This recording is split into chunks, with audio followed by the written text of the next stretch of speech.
ವಯಸ್ಸಾದ ನನ್ನ ಸಹೋದರರೇ, ನನ್ನ ನಿತ್ಯ ನಿಯಮದ ಈ ಪುಷ್ಪಾಂಜಲಿಯನ್ನು ಸ್ವೀಕರಿಸಿ ನನ್ನನ್ನು ಆಶೀರ್ವದಿಸಿ.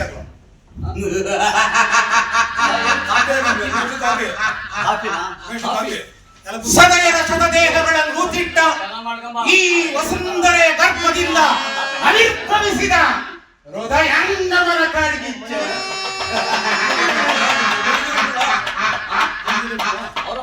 ಶತಚಿತ್ರ ದೇಹಗಳಾದ ಈ ಶಕುನಿಯ ರೋಷ ದ್ವೇಷದ ವಿಷದ ದಾಹಕ್ಕೆ ಸುರಪಾನ ಅಲ್ಲ,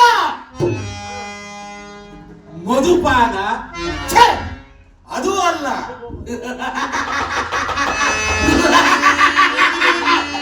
ಗುರು ರಕ್ತದ ಪಾನ, ಗುರು ರಕ್ತದ ಪಾನ.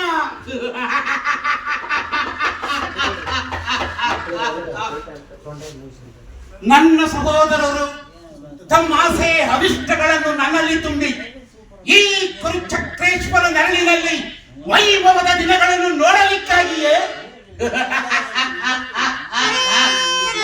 ನನ್ನ ಸಹೋದರರಿಗೆ ಇನ್ನೆಷ್ಟು ದಿನ ಈ ಹಸ್ತಿನಾವತಿಯ ಬೀದಿಯಲ್ಲಿ ಬೇತಗಳಾಗಿ ಅಲೆದಾಡಬೇಕು? ಇಲ್ಲ, ನನ್ನ ಸಹೋದರರು ಚಿರಶಾಂತಿಯಾಗಿರಬೇಕಾದರೆ ನಾನು ಎಚ್ಚರನಾಗಲೇಬೇಕು, ಜಾಗೃತನಾಗಲೇಬೇಕು. ಈ ಕುರುವಂಶ ನಾಶವಾಗಲೇಬೇಕು.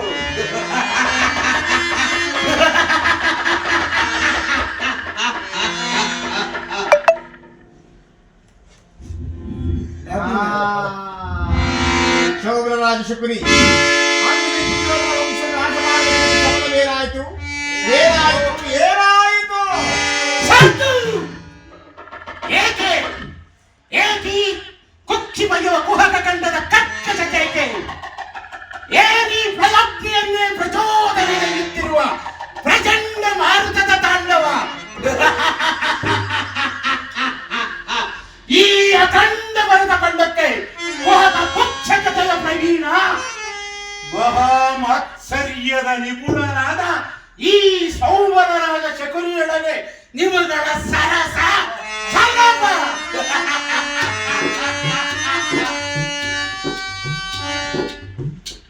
ಅಂದು ನಿರಪರಾಧಿಗಳು ನನ್ನ ಗಾಂಧಾರ ವಂಶೋದ್ಧಾರಕರು ಆದ ನನ್ನನ್ನು, ನನ್ನ ಜನ್ಮದಾತರನ್ನು ನಿನ್ನ ಕತ್ತಲೆಯ ಕಾರಾಗೃಹದಲ್ಲಿ ಬಂಧಿಸಿ ನೀನು ನೀಡುತ್ತಿದ್ದ ಚಿತ್ರ ವಿಚಿತ್ರವಾದ ಹಿಂಸೆಯನ್ನು ಸ್ಮರಿಸಿಕೊಂಡರೆ ನನ್ನ ಹೃದಯವು ಸುಳಿಲಿನಂತೆ ಬೇಗಿಸುತ್ತಿರುವುದು. ನನ್ನ ಹೃದಯವು ಸುಳಿಲಿನಂತೆ ಬೇಗಿಸುತ್ತಿರುವುದು. ಅಂದಿನ ನನ್ನ ಗಾಂಧಾರ ವಂಶಕ್ಕೆ ಸಿಕ್ಕ ಅಪಮಾನವನ್ನು ಮನದಲ್ಲಡಗಿಸಿಕೊಂಡು ಬೆಂದು ನೊಂದು ಕುಂದು ಕೊರಗಿ ಕುಶವಾಗಿರುವ ಈ ನನ್ನ ಶರೀರವನ್ನು ಅಣು ಅಣುವಾಗಿ ಚಿತ್ರ ಚಿತ್ರವಾಗಿ ಸಂಹರಿಸಿ ನೋಡಿದರು ಸೇಡು, ಸೇಡಿಗೆ ಸೇಡು, ರಕ್ತ ರಕ್ತಕ್ಕೆ ರಕ್ತ, ಪ್ರತೀಕಾರಕ್ಕೆ ಪ್ರತೀಕಾರ ಎಂಬ ಮಾತ್ಸರ್ಯದ ಮಾತುಗಳ ಹೊರತಾಗಿ ಬೇರೇನನ್ನು ಆಲಿಸಲು ಅಸಾಧ್ಯ ಸುಯೋಧನ, ಬೇರೇನನ್ನು ಆಲಿಸಲು ಅಸಾಧ್ಯ. ವಸ್ತನ ಗರ್ಭದಲ್ಲಡಗಿದ ಶ್ರೇಷ್ಠ ಪುರುಷರೇ, ದೃಷ್ಟಿಸಿ ನೋಡಿ, ಈ ಗಾಂಧಾರ ಕುಲ ಅಳಿಸಿದ ವಿಷ ಜಂತುಗಳ ಕಗ್ಗೊಲೆಯ ಮಾಡಿ ಕುರುಕುಲದ ರುಂಡಮಾಲೆಯನ್ನು ಧರಿಸಿ ನಿಮಗೆ ನಿಮಗೆ ತರ್ಪಣ ಬಿಟ್ಟೆನಲ್ಲ ನಾನು ಈ ಶಕುನಿ ಅಲ್ಲವೇ?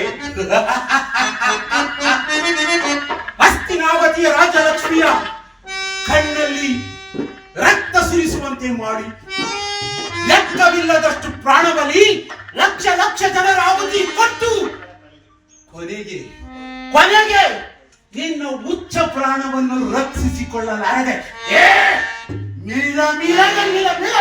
ಒದ್ದಾಡಬೇಕು. ದ್ರೋಹಿ, ಪಾಪಿ, ನರಾಂತಕ.